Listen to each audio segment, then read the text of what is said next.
question that I'm often asked is, how much time do I spend in my vegetable garden? Well, that's a difficult one to answer because it's something that I enjoy so much that it's not like I'm like clocking my hours in the vegetable garden or in the rest of the garden for that matter. So today's video, I thought, let's have a look. What do I do on a daily basis or maybe a weekly basis, just to see how much time would you need to spend in your vegetable garden.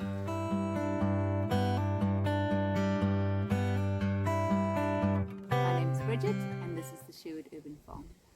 Something that I'm continuously doing on a regular basis is checking my tomato plants in summer and in spring to make sure that they are trailing up their strings properly, and also to remove any lower leaves beneath the trusses. It's handy to have a bucket so that you can chuck all your prunings into the bucket. You don't have to come back and pick it up again, saving you time. So I just remove the lower leaves and also just check if there are any side shoots to this one.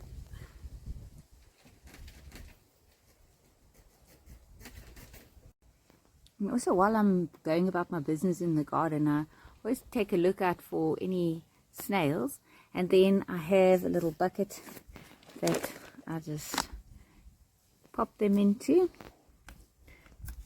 can see it's been raining, so we've got quite a few snails out, and slugs. Oh, they're gross. Here we go. Pop them into that bucket, and then just now go and give them to the chickens.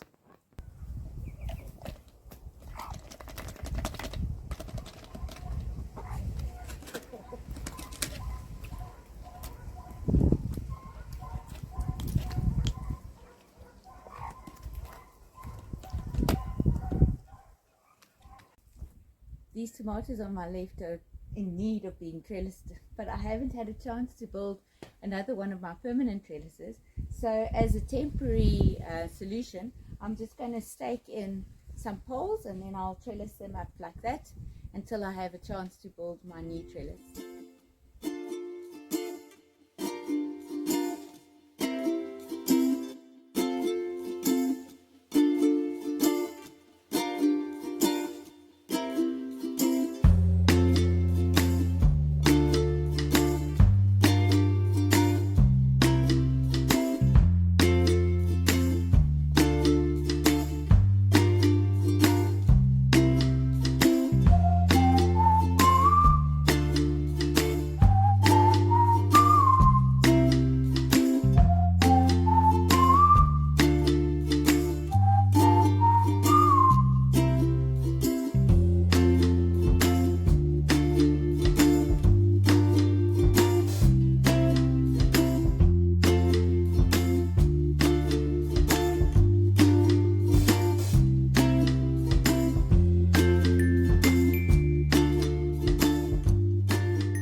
While I was working on the tomatoes, I realized that I've got some leaf hoppers in my thyme hedge.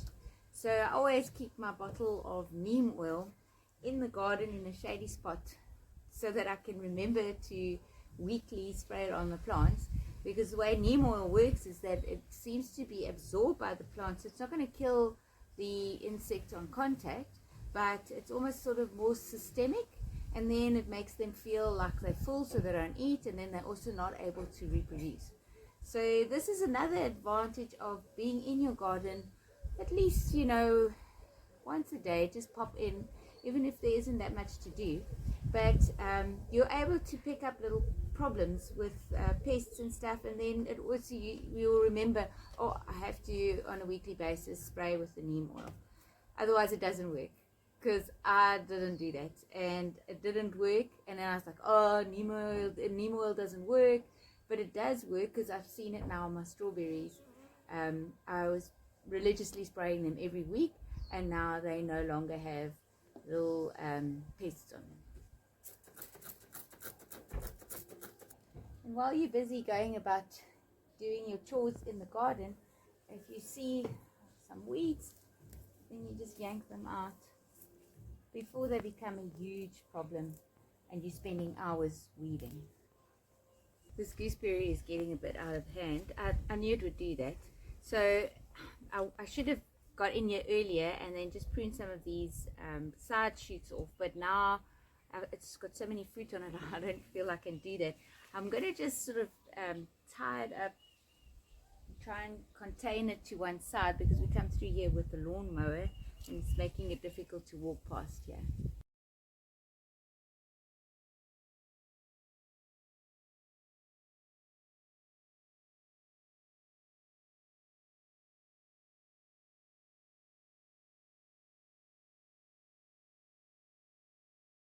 One of the more rewarding chores in the garden is actually harvesting new stuff. This can also actually be one of the more time-consuming things. So I lifted up this gooseberry plant and then I saw, okay, look at this, there's a whole bunch that I can harvest. So what I'm going to do is I'm going to harvest some of the berries as they're ripening, and then I put them in the freezer so that I can make gooseberry jam. I also make a chutney with chilies and gooseberries, which is just amazing.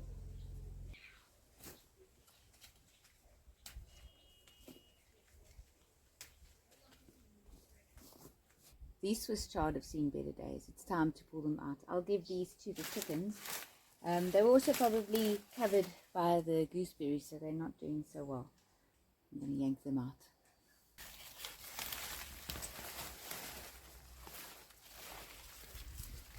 So when pulling them out, you want to leave as many roots behind as you can.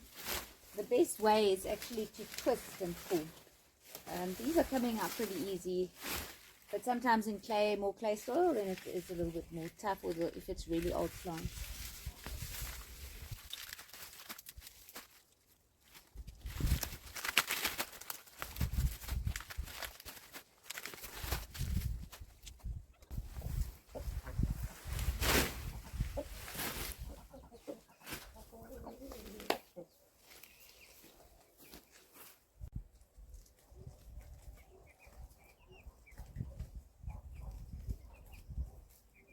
Right, so this is one of my latest raised beds, and I was sort of running out of compost, and I took compost which I knew wasn't completely ready. So some plants are doing just fine in it, like these tomatoes. These are window box red tomatoes. They are just thriving, and so are the butternut squash. They are doing great. Even this bell pepper is fine, but I have a volunteer sweet potato. It's yellow, all the leaves are yellow. And then some of my calendula have yellow splotches on it. And then also this okra, it's looking terrible. Its leaves are completely yellow. So there must be a deficiency in the soil. I don't think it's nitrogen. I think it's something like a manganese or something. But anyways, I'm going to have do an experiment, and I'm going to see if I give it some manure tea, some chicken manure tea. Maybe that will help to give it a little bit more vigor and help it to get its color back. So I've got some old rotten chicken manure in this bag, and then I'm going to add probably just sort of the tip of the spade and mix it into the water. This is a 10-liter watering can, and then I will remove the watering can's rows so that it doesn't clog up with all the chicken manure stuff.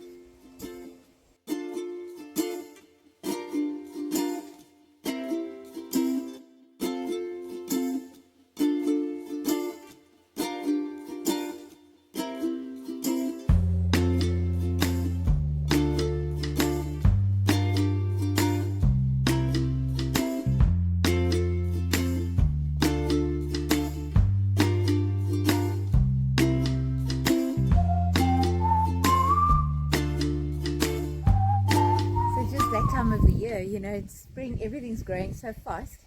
I've got these cocktail tomatoes. These ones are like a black color, and you can see they desperately are in need of trellising. So I'm going to tie a string to those beams at the top there, and then I'm going to trellis them up.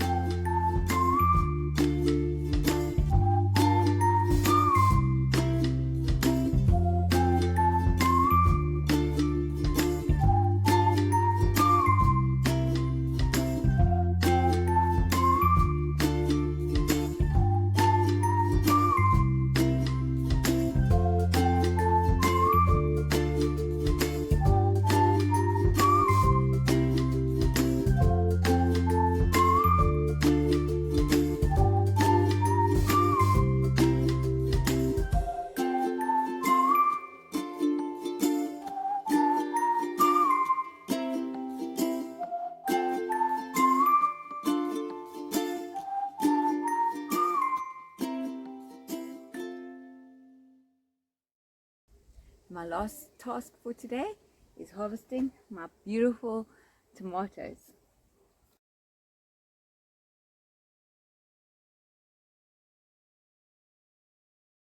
You know, the main message I want to get across today about gardening is that you've got to really enjoy it. It's got to be something that is a passion for you, that you want to actually spend time in the garden. You actually even want to have a bench in the garden where you can just sit and look at the works of your hands, you know. So it shouldn't be seen as a chore, or oh, I've got to go and do this and I've got to go and do that. It's something that refreshes the body and the soul. It's just, oh, I don't know, it's difficult to explain unless you really have had your hands in the soil, you've worked with the plants. It's just really such a joy to be in the garden. So don't see it as a chore, see it as something that you can do just to unwind. On that note, I hope you enjoyed unwinding while you watched my video, and if you did, please like and subscribe and share with your friends, and have a fantastic day further.